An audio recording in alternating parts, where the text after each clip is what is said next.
കഞ്ചിക്കോട്ട് പുതുതായി ഒരു എത്തനോൾ നിർമ്മാണ പ്ലാന്റ് ആരംഭിക്കാൻ മന്ത്രിസഭ അനുമതി നൽകിയതിനെതിരെ ബഹുമാനപ്പെട്ട പ്രതിപക്ഷ നേതാവും ബഹുമാനപ്പെട്ട മുൻ പ്രതിപക്ഷ നേതാവും മത്സരിച്ച് ഉന്നയിച്ചുകൊണ്ടിരിക്കുന്ന ആരോപണങ്ങൾ രാഷ്ട്രീയ ലക്ഷ്യത്തോടെയുള്ളതാണ്, രാഷ്ട്രീയ ലക്ഷ്യത്തോടെ മാത്രമുള്ളതാണ് എന്ന് മാത്രമല്ല, അത് കോൺഗ്രസിനകത്ത് മേൽക്കൈ ഉണ്ടാക്കിയെടുക്കാൻ വേണ്ടിയിട്ടുള്ള ശ്രമത്തിന്റെ കൂടി ഭാഗമാണ്. യാതൊരു കഴമ്പും രണ്ടുപേരും ഉന്നയിക്കുന്ന ആക്ഷേപങ്ങളിലും ആരോപണങ്ങളിലുമില്ല. ഞാൻ ഇന്നലെ തന്നെ വ്യക്തമാക്കിയതാണ്, സർക്കാരിന്റെ മുമ്പിൽ സമർപ്പിക്കപ്പെട്ട ഒരു ഇൻവെസ്റ്റ്മെന്റ് പ്രപ്പോസലിൽ നിയമാനുസൃതമായിട്ടുള്ള നടപടികളാണ് സ്വീകരിച്ചത്. ആ പ്രപ്പോസൽ പരിശോധിച്ചു. നിലവിലുള്ള ചട്ടങ്ങൾ പ്രകാരം ആ പ്രപ്പോസലിന് അനുമതി നൽകി. അപ്പോൾ ബഹുമാനപ്പെട്ട മുൻ പ്രതിപക്ഷ നേതാവ് ചോദിക്കുന്നത് എന്തുകൊണ്ട് ടെൻഡർ വിളിച്ചില്ല എന്നതാണ്. ഒരു ഇൻവെസ്റ്റ്മെന്റ് പ്രപ്പോസൽ സംസ്ഥാന സർക്കാരിന്റെ മുമ്പിൽ സമർപ്പിക്കപ്പെട്ടു. അതിന് ടെൻഡർ വിളിക്കേണ്ട ആവശ്യം എന്താണ്? ഒരു നിശ്ചിത എണ്ണം ലൈസൻസ് കൊടുക്കുന്ന സമയത്താണ് സാധാരണ ടെൻഡർ വിളിക്കുക. ഇപ്പോൾ ബാർ ഹോട്ടലുകൾക്ക് ലൈസൻസ് കൊടുക്കുന്നത് ടെൻഡർ വിളിച്ചിട്ടാണോ? ഇതിനു മുമ്പ് ഡിസ്റ്റിലറികൾക്ക് അനുമതി കൊടുത്തത് ടെൻഡർ വിളിച്ചിട്ടാണോ? ഏത് ഗവൺമെന്റ് ആവട്ടെ, എന്തൊരു വാദമാണ് അദ്ദേഹം ഉന്നയിക്കുന്നതെന്ന് എനിക്ക് മനസ്സിലാവുന്നില്ല. അദ്ദേഹത്തെ പോലൊരാൾക്ക് അറിയാത്തതുകൊണ്ടാവും ഞാൻ വിചാരിക്കുന്നില്ല. ഒരു പുകമറ ഉണ്ടാക്കാൻ വേണ്ടിയിട്ടാവും. ഒരു ഇൻവെസ്റ്റ്മെന്റ് പ്രപ്പോസലിൽ ഇതൊരു ഇൻഡസ്ട്രി അല്ലേ? അപ്പോൾ ഒരു ഇൻഡസ്ട്രി സ്ഥാപിക്കാനുള്ള ഒരു പ്രപ്പോസൽ സമർപ്പിച്ചു.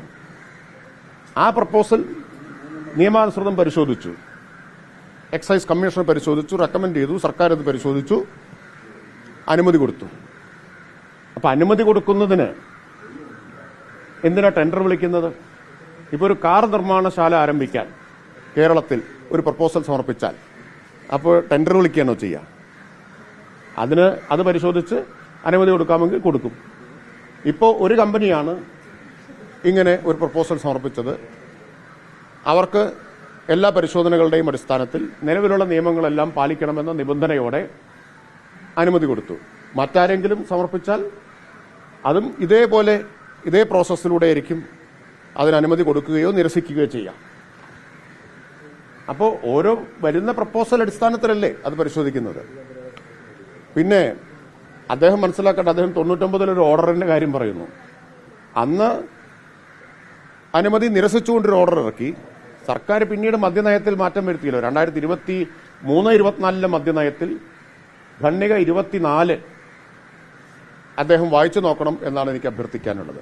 ഗവൺമെന്റ് വ്യക്തമായി പറഞ്ഞതാണ്, കേരളത്തിൽ മദ്യോൽപാദനം നടത്തും, സ്പിരിറ്റിന്റെയും എത്തനോളിന്റെയും ഉൽപാദനം ഇവിടെ നടത്താൻ മുന്നോട്ട് വന്നാൽ അവർക്ക് അനുമതി കൊടുക്കുമെന്ന കാര്യം പറഞ്ഞിരുന്നതാണ്. ഇതിൽ എന്ത് ദുരൂഹതയാണുള്ളത്? ഇപ്പൊ പുതിയ വ്യവസായങ്ങൾ കേരളത്തിലേക്ക് വരികയാണ്. നമ്മളിപ്പോ 9.26 കോടി ലിറ്റർ സ്പിരിറ്റാണ് കഴിഞ്ഞ വർഷം മാത്രം ഇറക്കുമതി ചെയ്തത്. 9.26 കോടി ലിറ്റർ. കേരളത്തിൽ തന്നെ സ്പിരിറ്റ് ഉൽപ്പാദിപ്പിക്കുമ്പോൾ സംസ്ഥാനത്തിന് അത് പ്രയോജനകരമാവുകയാണ് ചെയ്യുക, വരുമാനം ഉണ്ടാവുകയും ചെയ്യുക. പുറത്തുനിന്ന് ഇറക്കുമതി ചെയ്യേണ്ട ആവശ്യം വരുന്നില്ല. മാത്രമല്ല, എത്തനോൾ ഇപ്പോൾ പെട്രോളിയം കമ്പനികൾ വലിയ തോതിൽ അതിന് ആവശ്യക്കാരാണ്. കാരണം കേന്ദ്ര സർക്കാരിന്റെ തന്നെ നയം പെട്രോളിയം ഉൽപ്പന്നങ്ങളിൽ 25% വരെ എത്തനോൾ ബ്ലെൻഡ് ചെയ്യണം എന്നതാണ്. അപ്പം അതുകൊണ്ട് പെട്രോളിയം കമ്പനികൾ അതിന് എത്തനോളിന്റെ ആവശ്യക്കാരാണ്. ഇവിടെ നമ്മൾ എത്തനോൾ ഉൽപ്പാദിപ്പിക്കുകയാണ് ഈ അനുമതി കൊടുത്തതിലൂടെ. ഈ പറയുന്ന കമ്പനിക്ക്, ആ കമ്പനിയെ കേന്ദ്ര സർക്കാർ ഷോർട്ട് ലിസ്റ്റ് ചെയ്തിട്ടുണ്ട്. കേന്ദ്ര ഗവൺമെന്റ് ഇതിനു വേണ്ടി ഈ എത്തനോൾ നിർമ്മാതാക്കൾ എന്ന നിലയിൽ ഷോർട്ട് ലിസ്റ്റ് ചെയ്തിട്ടുള്ള കമ്പനിയാണ്. അപ്പോൾ വസ്തുതകൾ വളരെ വ്യക്തമാണ്, വളരെ സുതാര്യമായിട്ടുള്ളൊരു കാര്യമാണ് ചെയ്തിട്ടുള്ളത്. വിഷയദാരിദ്ര്യം കൊണ്ടാണ് മത്സരിച്ച് പ്രതിപക്ഷ നേതാവും മുൻ പ്രതിപക്ഷ നേതാവും ആരോപണങ്ങൾ ഉന്നയിക്കുന്നത്. വിഷയദാരിദ്ര്യം മാത്രമല്ല, അറിയാമല്ലോ, നമുക്ക് എല്ലാവർക്കും അറിയാമല്ലോ, കോൺഗ്രസിനകത്ത് മേൽക്കൈക്ക് വേണ്ടിയിട്ടുള്ള പോരാട്ടം ഇങ്ങനെ മുറുകി നിൽക്കുകയല്ലേ. അതിനവരത് ഉപയോഗിച്ചോട്ടെ, അതിൽ പരാതിയൊന്നുമില്ല. ബാക്കി നിയമസഭ തുടങ്ങിയല്ലേ, നമുക്ക് നിയമസഭയിൽ കാണാം. കമ്പനിയുടെ കാര്യത്തിലാണ് ഇപ്പോൾ പറഞ്ഞിട്ടുള്ളത്. അവർ പലതരത്തിൽ ഇപ്പോൾ പഞ്ചാബിലാണെങ്കിലും ദില്ലിയിലാണെങ്കിലും പലതരത്തിലുള്ള ആരോപണങ്ങൾ കേട്ട ഒരു കമ്പനി അല്ലെങ്കിൽ അങ്ങനെ നിൽക്കുന്ന ഒരു സ്ഥാപനത്തിൽ എന്തിനാണ് ഇങ്ങനെ കൊടുക്കുന്നത്? നമ്മുടെ മുമ്പിൽ വരുന്ന ഇൻവെസ്റ്റ്മെന്റ് പ്രപ്പോസലാണ് നമ്മൾ പരിശോധിക്കുക. അത് പരിശോധിച്ച് നമ്മുടെ നാട്ടിലെ എല്ലാ നിയമവും അനുസരിച്ചാണ് അനുമതി കൊടുത്തത്. പിന്നെ കേന്ദ്ര ഗവൺമെന്റ് ഇവരെ ഷോർട്ട് ലിസ്റ്റ് ചെയ്തത് എന്തിന്റെ അടിസ്ഥാനത്തിലാണ്? പാരിസ്ഥിതിക മലിനീകരണം ഉണ്ടാക്കുന്ന അല്ല, അതിനാണ് നാട്ടിലെ നിയമങ്ങൾ പാലിക്കണം എന്ന് പറഞ്ഞിട്ടുള്ളത്. ഇവിടെ ശക്തമായിട്ടുള്ള പാരിസ്ഥിതിക മലിനീകരണം തടയാനുള്ള നിയമങ്ങളുണ്ട്. ആ നിയമം ലംഘിച്ചാൽ അപ്പോൾ ചൂണ്ടിക്കാണിക്കാം. ആ നിയമം ലംഘിക്കാൻ ഒരാളെ അനുവദിക്കില്ല. അത്തരം ഒരു നിയമവും ലംഘിക്കാൻ അനുവദിക്കുന്ന പ്രശ്നമേ ഇല്ല.